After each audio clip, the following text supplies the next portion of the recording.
बिहार विधानसभा चुनाव आने वाले हैं नवंबर 6 और 11 को, और ये इलेक्शन सिर्फ बिहार के लिए नहीं, ये पूरे दिल्ली के पावर गेम को तय करेगा। सवाल ये है, क्या मोदी सरकार के गठबंधन में एक छोटा सा भूकंप आ सकता है? क्या इंटरनल क्रैक सरकार को गिरा सकते हैं? चलिए समझते हैं। सबसे पहले समझिए एक इम्पोर्टेंट फैक्ट। 2024 का लोकसभा इलेक्शन जब हुआ तब मोदी को एक शॉक मिला। पहली बार उनकी बीजेपी को 240 सीट्स मिली, लेकिन मेजॉरिटी के लिए 272 चाहिए थे। मतलब मोदी को अब कोएलिशन पॉलिटिक्स खेलनी पड़ रही है।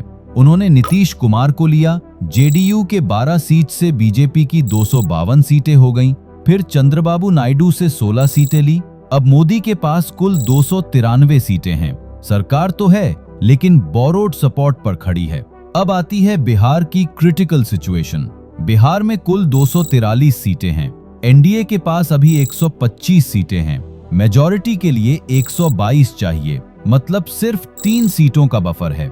अगर एनडीए को 4 से 5 सीटें भी गुम हुई तो स्टेट गवर्नमेंट गिर जाएगी, और जब स्टेट गवर्नमेंट गिरती है तो दिल्ली की खींचातानी शुरू हो जाती है। देखिए नीतीश कुमार का हिस्ट्री क्या है। 2015 में वो आरजेडी के साथ थे, फिर 2017 में बीजेपी के साथ चले गए, 2022 में फिर से बीजेपी को छोड़ के आरजेडी के साथ आ गए, और फिर 2024 में एक बार फिर बीजेपी के साथ चले गए।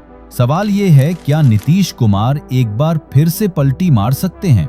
अगर बिहार में महागठबंधन जीत गया, अगर तेजस्वी की आरजेडी सबसे बड़ी पार्टी बन गई, तो क्या होगा? सिंपल है, नीतीश कुमार तुरंत तेजस्वी के साथ चला जाएगा और अपनी 12 सीटें निकाल लेगा। दिल्ली में मोदी के पास 293 से 281 सीटें बचेंगी। लेकिन यहीं खत्म नहीं होता। अगर तेजस्वी नीतीश को सीएम का प्रॉमिस दे दे और चंद्रबाबू नायडू को भी कोई ऑफर दे दे, तो क्या होगा? हिस्ट्री को देखिए। 1979 में क्या हुआ था? जनता पार्टी सरकार बनी थी मोरारजी देसाई की, लेकिन जब आंतरिक दरार आ गई तो चरण सिंह मोरारजी को हटा दिया और खुद प्रधानमंत्री बन गए। लेकिन चरण सिंह के पास अपनी पार्टी में सिर्फ 60 सीटें थीं, फिर भी पीएम बन गए। क्या 2025 में यही दोहराया जा सकता है? क्या चंद्रबाबू नायडू या कोई और क्षेत्रीय नेता बिना बहुमत के पीएम बन सकता है? अगर बिहार में इंडिया ब्लॉक जीत गई, अगर कांग्रेस उन्हें सपोर्ट दे दे, तब भी मोदी के पास कुल मिला के एक बड़ी संख्या होगी। लेकिन कोएलिशन मैथमेटिक्स कॉम्प्लेक्स हो जाएगा। देखिए बिहार के इंटरनल कॉन्फ्लिक्ट्स भी गजब के हैं। एनडीए में ही नीतीश कुमार और चिराग पासवान का टेंशन है। लोक जनशक्ति रामविलास को 29 सीटें दी गई हैं, जेडीयू को 101, बीजेपी को 101, बाकी को 6-6। लेकिन उपेंद्र कुशवाहा तो कह रहे हैं कि एनडीए में कुछ सही नहीं है। जितान राम मांझी कह रहे हैं कि हम बोध गया और मखदूमपुर में अपनी कैंडिडेट्स लगाएंगे। मतलब एनडीए के भीतर ही टूटन है।